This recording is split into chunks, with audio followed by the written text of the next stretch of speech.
Bismillahirrahmanirrahim. Assalamualaikum warahmatullahi wabarakatuh.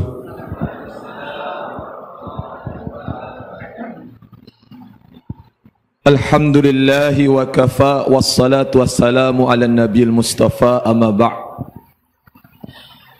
Sehat semua Bapak Ibu? Suasana seperti ini kalau berlanjut sampai setelah bulan Ramadan luar biasa. Kenapa? Karena kondisi hujan kayak gini, Bapak Ibu masih ringan melangkahkan kaki dan mengayunkan tangannya untuk ke masjid. Maka itu suatu yang luar biasa. Nah, kalau ini bisa menjadi kebiasaan, bukan hanya malam di bulan Ramadan saja, maka sangat luar biasa lagi gitu. Dan itulah sebenarnya tujuan dari ibadah-ibadah yang kita lakukan di bulan Ramadan. Maka kita ucapkan ya syukur kepada Allah Subhanahu wa taala atas segala nikmat, karunia, petunjuk, taufik. Salah satunya adalah ringannya kaki kita melangkah ke rumah Allah ini. Amin Allahumma amin. Salawat dan salam kita haturkan kepada baginda Rasulullah sallallahu alaihi wasallam, berikut para keluarga, para sahabat serta pengikut beliau yang setia mengamalkan ajaran-ajarannya. Hadirin jamaah sidang salat Isya dan tarawih yang dimuliakan Allah. Saya mendapat tema uswatun hasanah dalam pandangan Islam. Apa itu uswah? Apa itu hasanah? Secara bahasa, uswah itu artinya teladan, hasanah itu artinya baik atau terbaik. Maka yang dimaksud di sini adalah suri tauladan yang baik atau teladan yang terbaik. Bagaimana dalam pandangan Islam?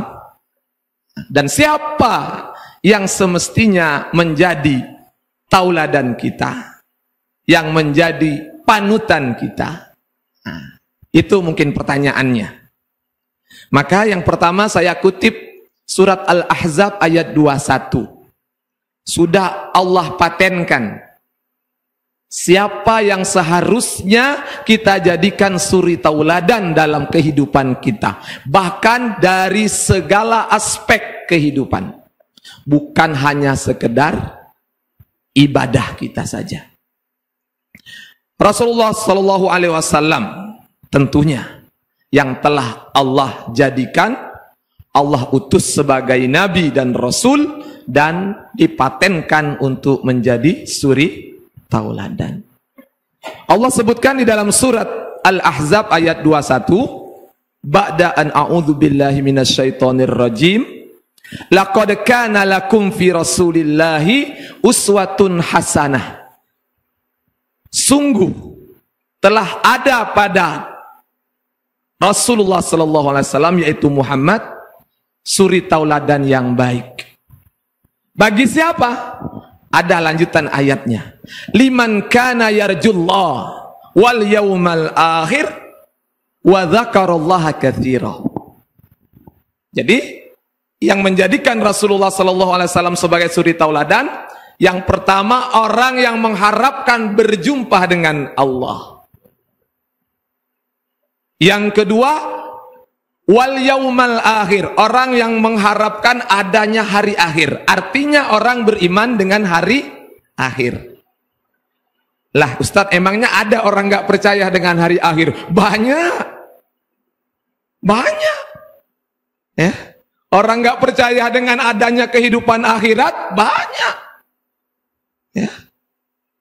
Tidak semua orang percaya dengan kehidupan akhirat. Nah, maka kita disebut beriman itu, kita beriman kepada Allah, beriman kepada hari akhir. Kemudian wa dzakarallahu katsira, kata Allah.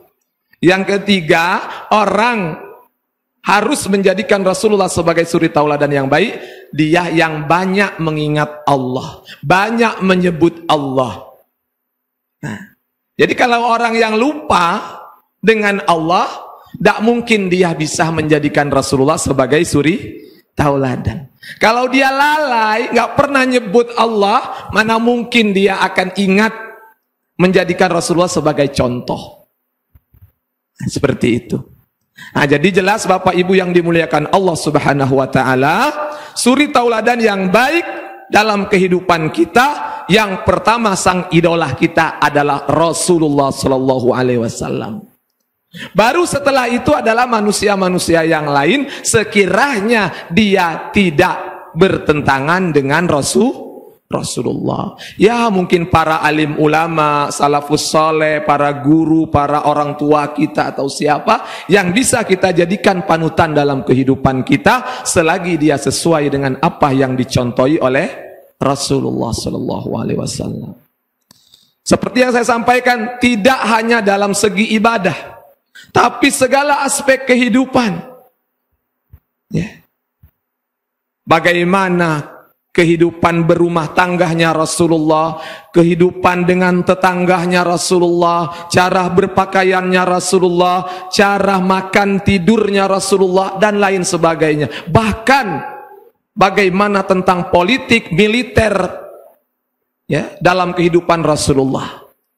Maka ketika kita benar-benar mencintai Rasulullah, kita bersungguh-sungguh untuk mengikuti, mencontoh jejak Rasulullah sallallahu alaihi wasallam. Dan itu Allah sebutkan di dalam surat Al-Baqarah ayat 2, surat Ali Imran ayat 31. Qul in kuntum tuhibbunallaha fattabi'uni yuhibbukumullah wa yaghfir lakum dzunubakum wallahu ghafurur rahim.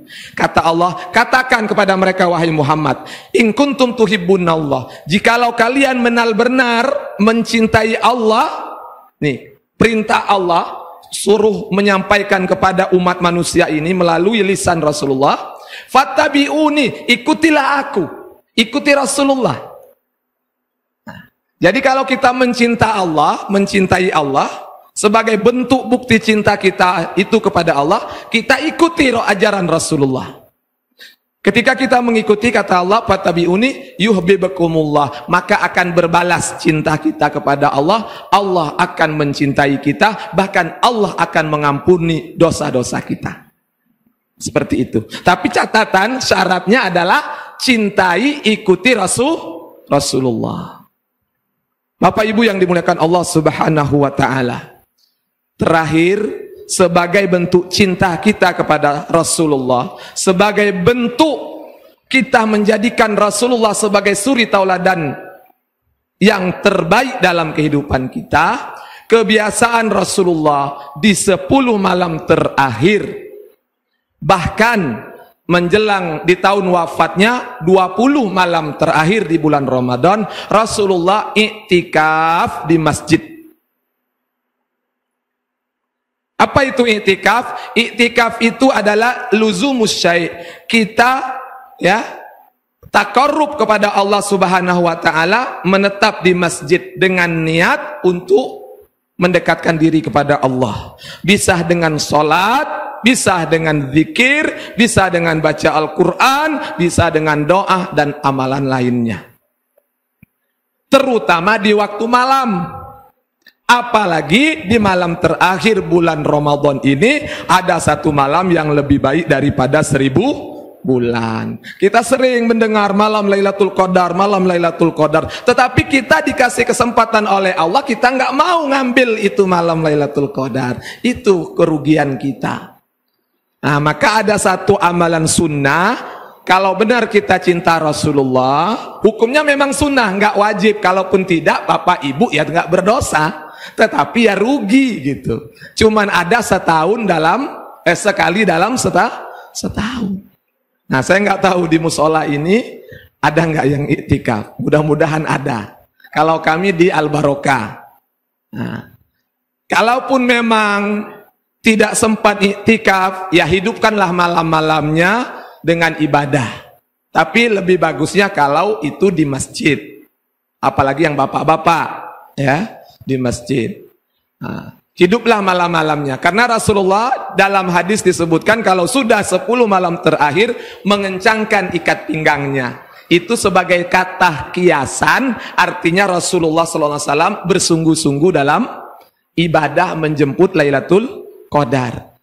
Ya, sholat malam kita kita tahu hadisnya sampai bengkak disebut yatafaddar qadamah, yatafaddar. Nah, sampai bengkak saking lamanya sholat Rasulullah itu. Ya, kalaupun kita nggak sampai bengkak, minimal kita ya sholat gitu. Nah, sebagai bukti kita memang cinta Rasulullah sebagai uswatun hasanah tadi. Nah, mudah-mudahan dengan itu Bapak Ibu yang dimuliakan Allah, kita berhak mendapat ya predikat juara.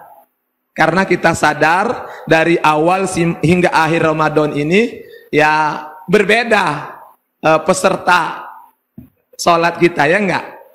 Nah, ibarat perlombaan sepak bola atau yang lainnya, itu seperti itulah kita. Di awal pertama banyak pesertanya, mungkin sampai ujung sana, ya enggak?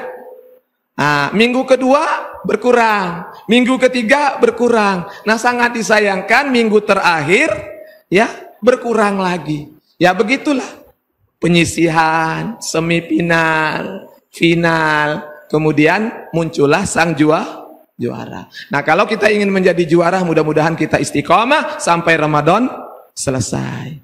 Demikian Bapak Ibu yang dimuliakan Allah, mudah-mudahan bermanfaat. Mohon maaf kalau lebih dari 7 menit. Nah, kalau kultum itu kul masyitum kalau bahasa Arabnya. Kalau bahasa Indonesia kuliah 7 menit atau 70 menit, bisa juga ditafsirkan 70 menit, berarti 1 jam lebih. Tapi kalau ustadz kul masyitum, katakan terserah kamu. Nah, gitu. Jadi mohon maaf kalau lebih 7 menit. Demikian saya akhiri, billahi taufik wal hidayah. Assalamualaikum warahmatullahi wabarakatuh.